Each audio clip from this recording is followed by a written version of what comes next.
Namaste and welcome to the Healing Mirror podcast. My name is Soraya Saraswati, and here I'm offering discussions, global satsangs, and interviews with spiritual teachers, philanthropists, and awakened and inspirational humans.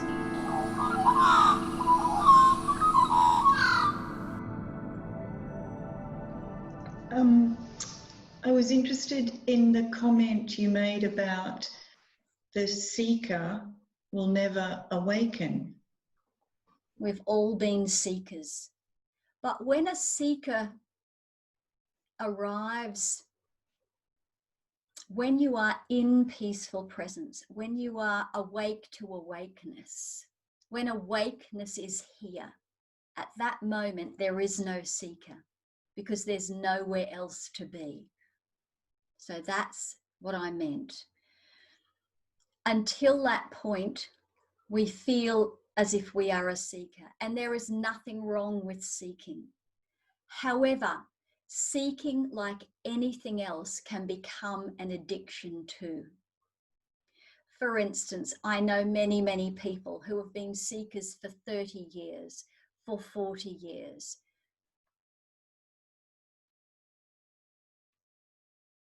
And even when we can lead a horse to water, but we can't make it drink. When we drop into peaceful presence, there is no seeker and there is no individual separate self in that moment. Now, if we are talking about oneness, and that is what we are seeking, it can't be me and oneness. It can't be me experiencing oneness. Me and oneness can't be oneness, because oneness means one, doesn't it? It can't be 1 plus 1. It can't be me experiencing oneness, or there's immediate separation. So when we drop into that experience of, we can call it oneness, we can say it's melting into love. Again, it's a melting. There is the ocean and we are all drops, but the ocean is contained within the drop. And when we are experiencing that presence, it was exactly as Ish explained that he had that lovely experience a few weeks ago, where everything melted away and all of a sudden there was only this, just this. And this doesn't have to be an extraordinary this. It's the extraordinary ordinary. It's this.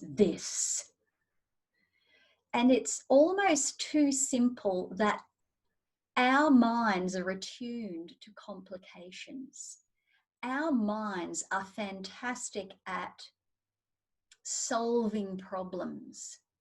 Yet it is our mind and that problem-solving wonderful aspect of the mind that gets in the way and keeps us seeking, even when we've found exactly, we've had that experience, we've dropped in, we've experienced the flow without resistance to presence in each moment. Yet the mind goes, it can't be this simple. It's got to be more complicated. I must have more work to do.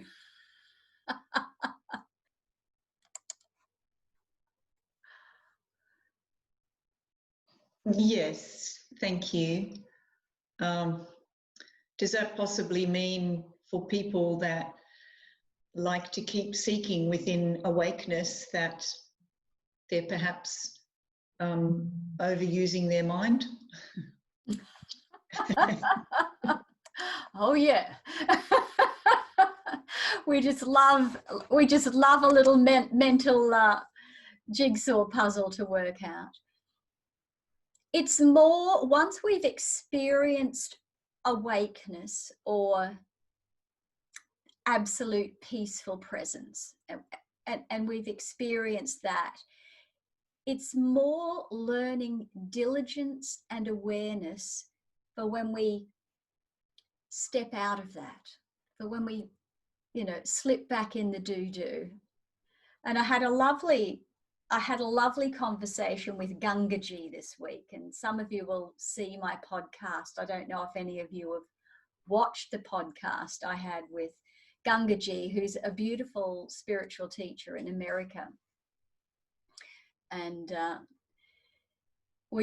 I told her about our satsang here and how we talk about falling in the do-do. And she just laughed and she said, absolutely. She said, what we learn to do is take responsibility when we fall in the do-do. And this is her little quote, which I just love. She loved my do-do and I love this. We learn to change our own diapers. So we learn to acknowledge when we fall back into the illusion, into what is not true, into reactivity, when our old patterns get ignited and we react. We learn to recognize that, and this is the work. And we begin to see through our patterns, because until our last breath, until this body dies, there is a possibility. It doesn't matter how high you've soared. It doesn't matter how awake you've been. There's no history here. There's only a present moment. We're either awake to this moment or we're not awake. We're in the do-do or we're not. You see, we're either in flow with the river of life, or we've shifted our identity back with being a separate entity and playing out the patterns that are here. So the work, Kathy, and everyone, the work that is here, the work that is there, the work that is for all of us is continual. It doesn't just end, while we have a physical body and live with a mind and that mental capacity, then we can still fall back into illusion. We can still fall back into old patterns which can lead us to suffering. And the seeker, I feel, is always seeking an end to suffering. That's really what it is. So where there is suffering, there is the seeker. When we are in peaceful presence and we are awake, it is the end of the seeker. There is nothing to be sought anymore because we're there. We're in peace. Yeah. Yes, very much. Maybe it's you've given me an awareness. Thank you, Soraya, that it's more, I quite am resonating with those two words, diligence and awareness. And sort of like what Sarah was saying last week of being thankful that we do become aware of what we say or what we do, and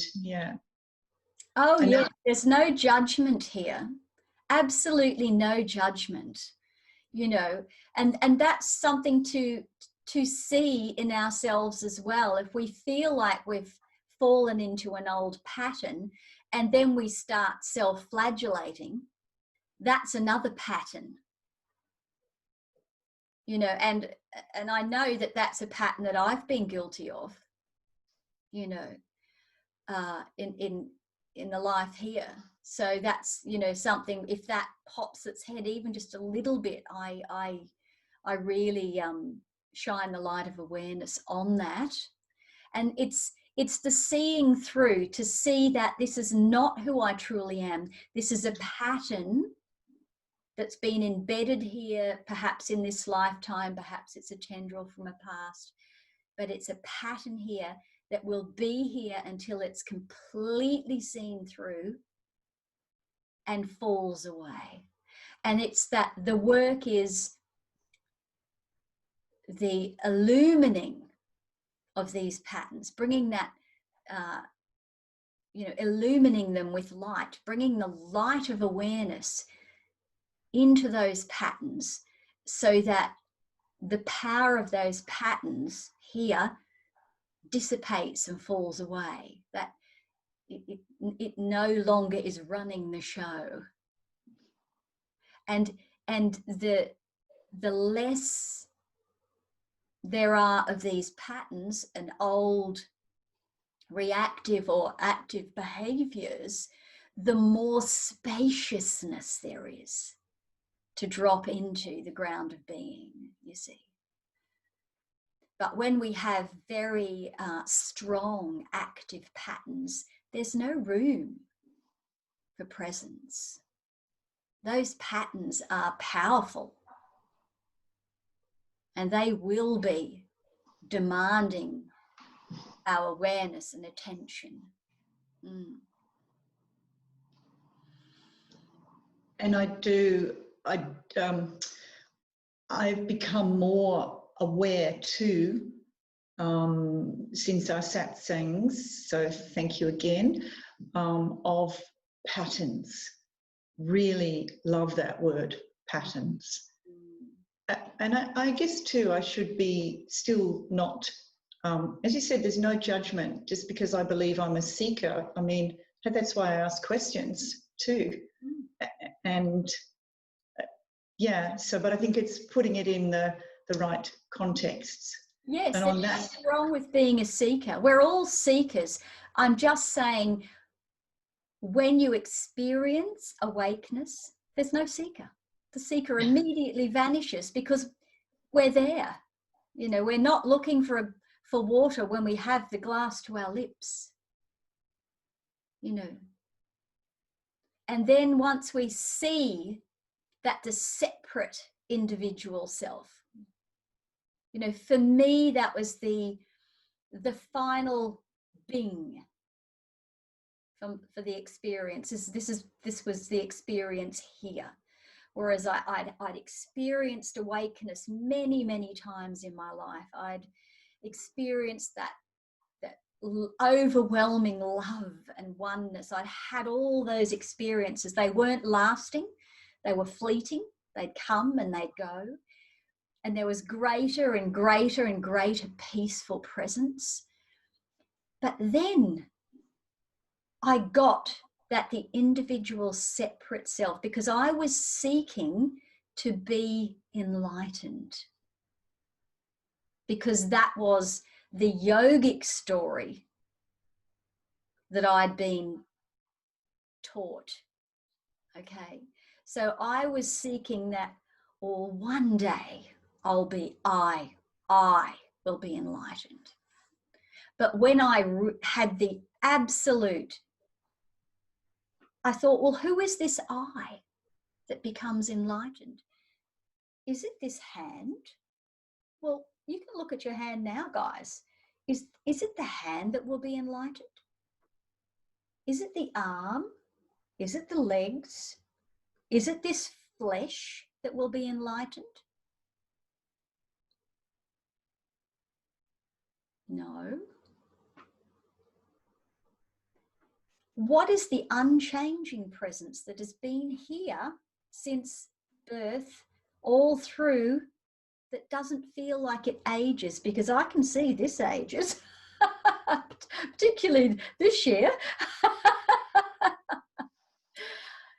What is it? What is that essence that's unchanging?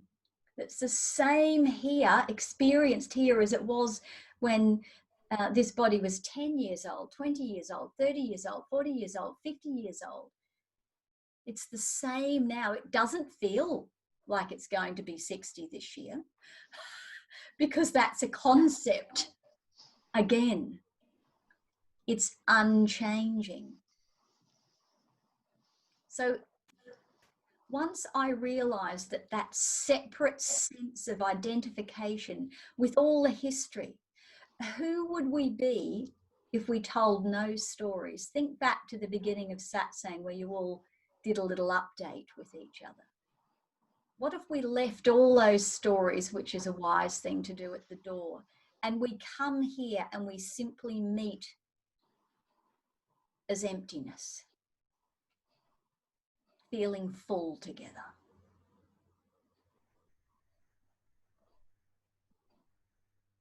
In that fullness, there's no separate self. In that fullness, the seeker ends, because what the seeker has been seeking is here right now.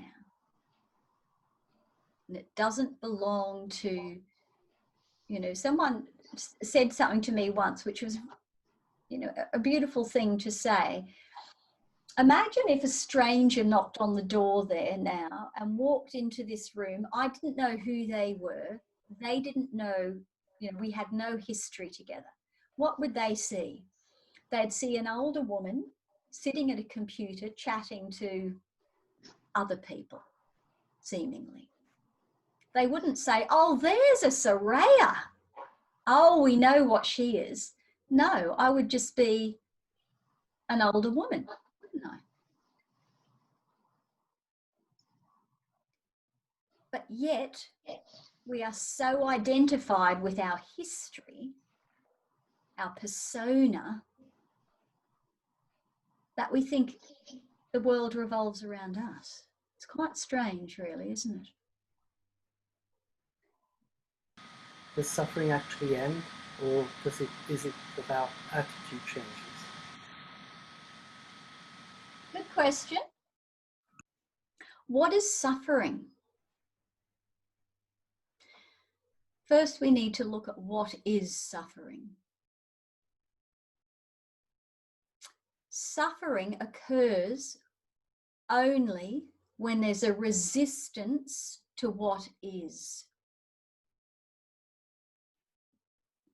Suffering occurs when we have trouble accepting what is happening in presence, what is happening right now. If we were okay and accepting fully of life unfolding in this moment exactly as it is, there would be no suffering. Even if that meant pain in my body or disease in my body, if I could 100% accept that, there would be no suffering, because there would be no resistance to it. Even if there was a pandemic, if I could accept that, there would be no suffering here about that. So suffering only occurs when there's a resistance or a judgment that what is happening is wrong, or it shouldn't be, or it's making me suffer. But it's not making you suffer. What is happening, whatever is happening at any time, anywhere, that's just simply what's happening. How we experience that is, this is happening and it may not be my preference, but I can be with this. It may not be my preference, it may not be my highest choice, but it's okay. I can be with this. There's no suffering happening here. Suffering occurs when we cannot accept, or there's resistance, and that resistance usually takes the form of judgment. We make it wrong. And, some things are really tough, really tough. We can all think back in our life of some time where it was really, really difficult to accept things. I know when, my brother died and then my son died, that was, my suffering ended when I could accept it. My grief dissipated when I could accept it. It wasn't my highest choice. It never would be. It wasn't my preference, but I could accept it without it being wrong.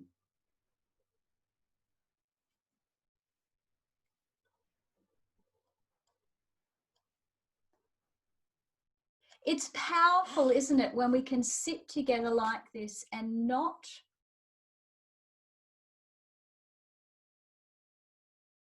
go into history, not, we can inquire together. And this is the seeking, Kathy. There's nothing wrong with being a seeker, as long as we don't get attached to being the seeker and never finding. Sometimes you meet workshop junkies. They go to every workshop that's running. And they hear, if they hear the truth, they hear it in all different ways, but don't hear it. Because sometimes we just need to hear it from someone who puts something just slightly differently. They might be saying the same thing as others, but we suddenly hear it differently. But there requires an openness that we can be awake to this moment. We do not have to be an eternal seeker. And this is the difference with the non-dual philosophy. There are many, many therapies. I work as a therapist myself, but the form of therapy I use is that can be helpful is breaking down patterns, dissipating patterns, dissipating beliefs that are stuck here and hold us stuck.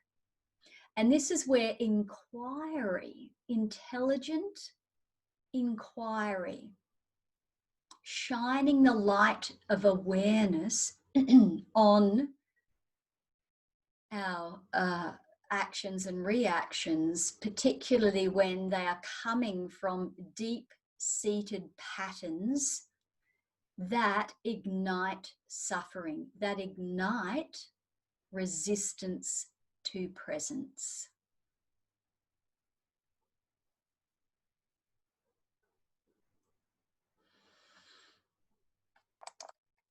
I was just wondering about that idea about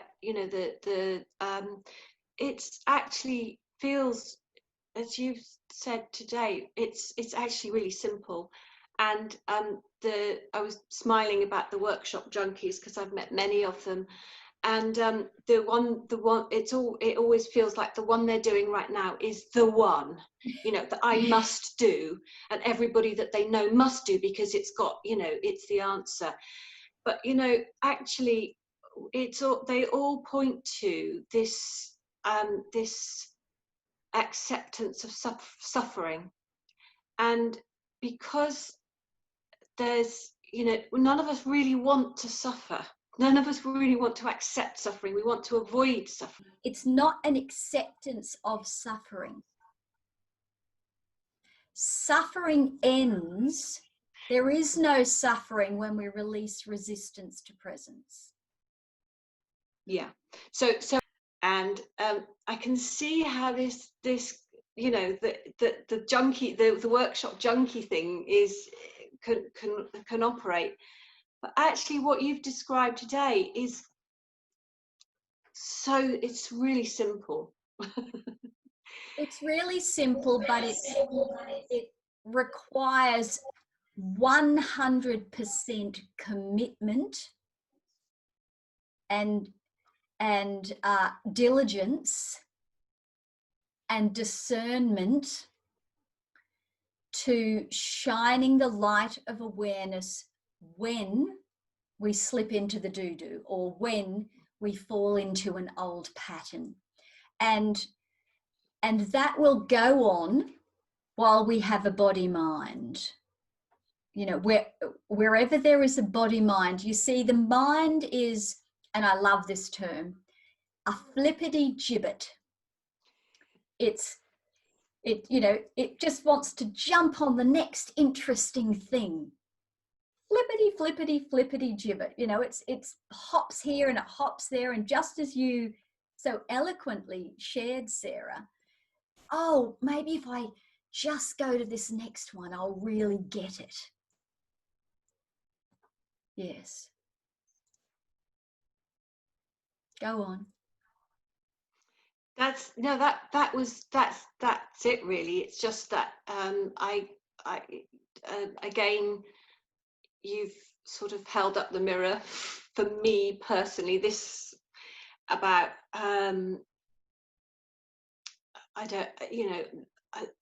Sarah, don't need to do any more courses. I don't need to. I mean, I'm not really a course junkie anyway.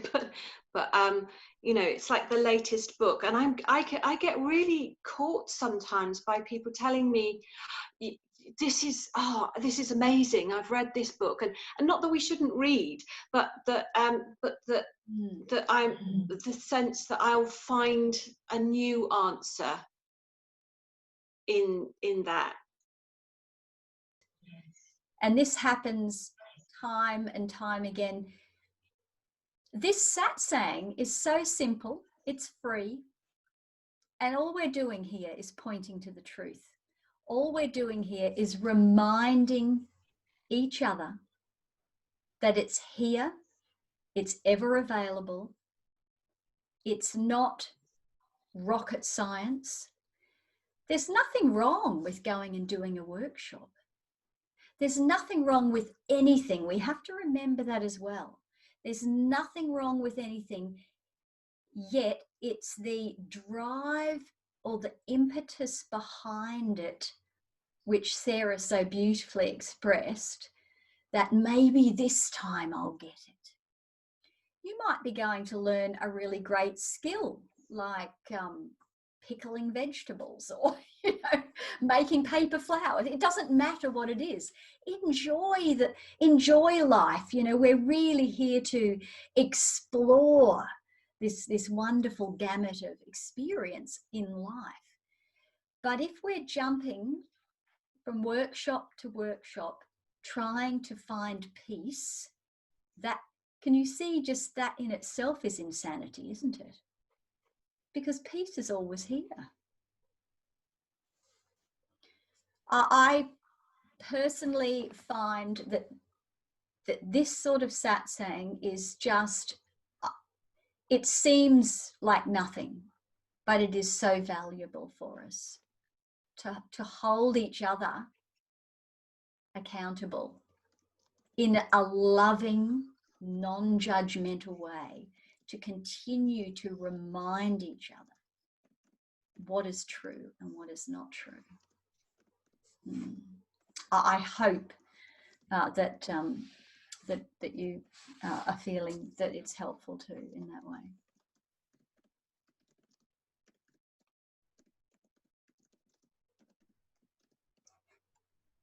Go ahead. Yeah, hi everybody. Yeah, it's been a very interesting evening. What Soraya has been saying has been very, very clear, actually, because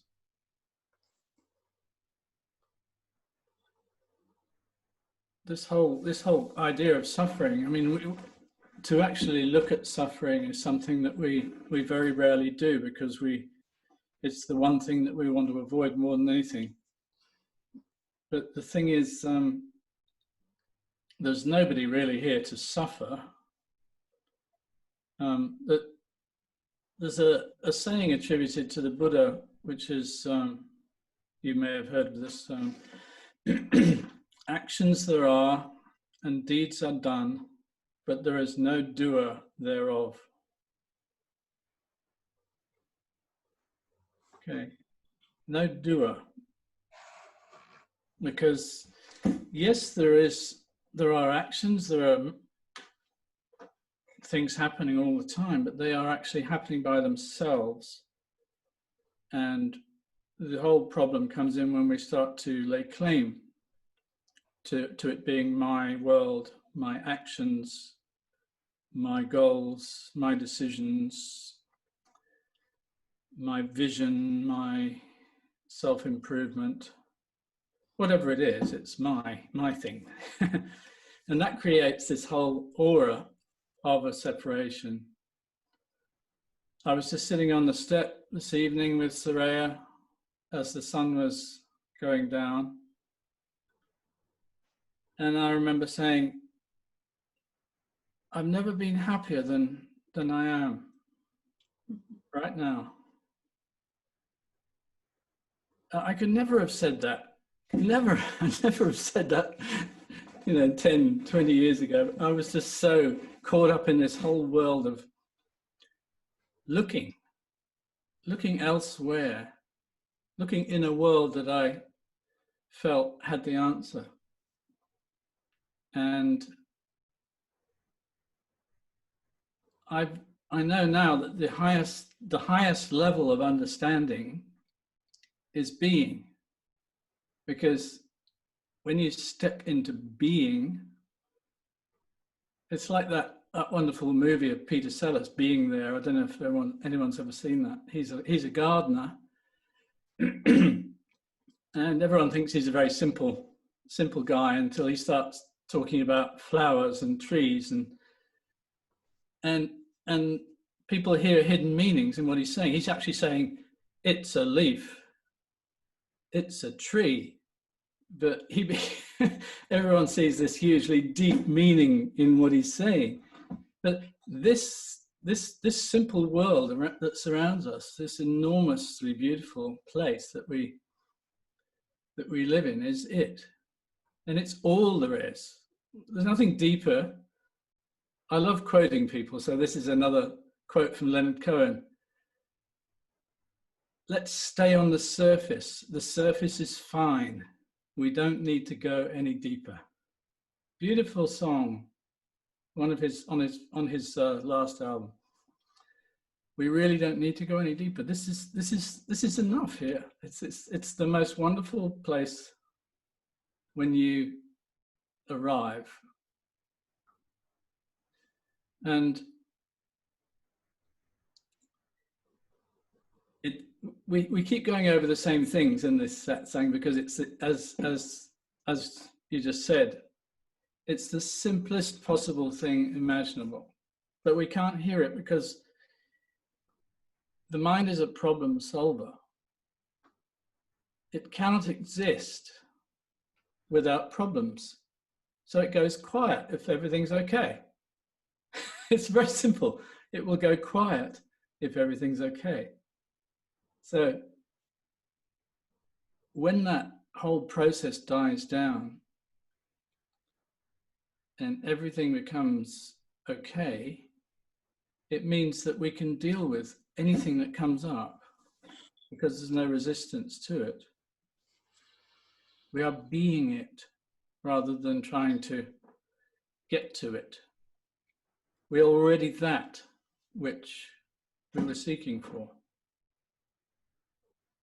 I mean, that's been said so many times, but to actually step into the understanding of it, the being of it, is what we're talking about here.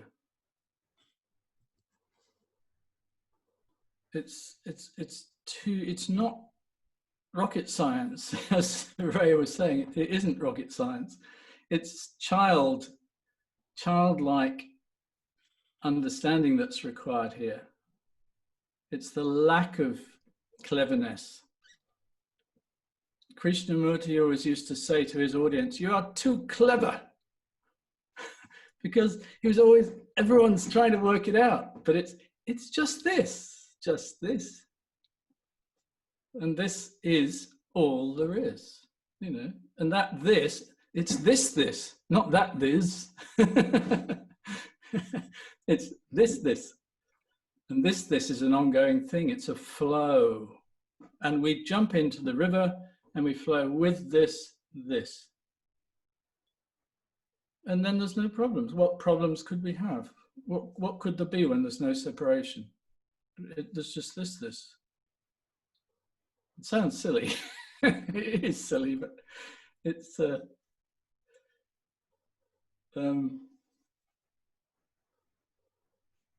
nothing special, but it's the most special thing there is because it's the only thing there is. Okay. Namaste. Thanks, Terry. So we come to the end of another satsang, and just something to sit with is, if we're going to do some self-inquiry, what is it?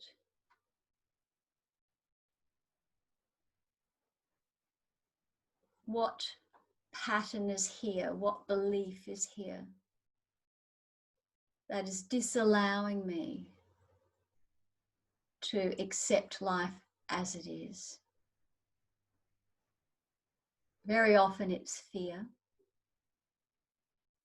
And when the mind stops, which it does, when we fall into peaceful presence, we fall into no mind. The mind is quiet. And it may feel like a death if you're used to a busy mind. But in that death of the busy mind is born the most wonderful, peaceful presence. And you don't have to be physically still for that. This afternoon, I went up into the forest and I mucked out the chicken pen. You know, I've got this big pitchfork. I picked up all the shit and all the straw, and I'm thinking this is going to be lovely for my veggie garden. And I was in bliss, absolute bliss. Life doesn't have to be complicated. You know, we can be in bliss and peaceful presence no matter what we're doing. To me, that was just as perfect as singing or dancing or lying on the beach or anything else. It was just perfect. Just this, life as it is, when the mind stops and we drop in to peaceful presence. And all of a sudden, whatever is becomes enough. And we're filled up. So that's the end of another satsang. I hope we'll see some of you next week. And lots of love to everybody. Namaste. Join me for upcoming podcasts. And please, if you found this helpful or you'd like to share a comment or perhaps your own experience, I'd love for you to leave that message down below this podcast. I enjoy reading your feedback, and I'm sure we can all help each other to hold hands, to remain awake, present, clear, and loving. Namaste.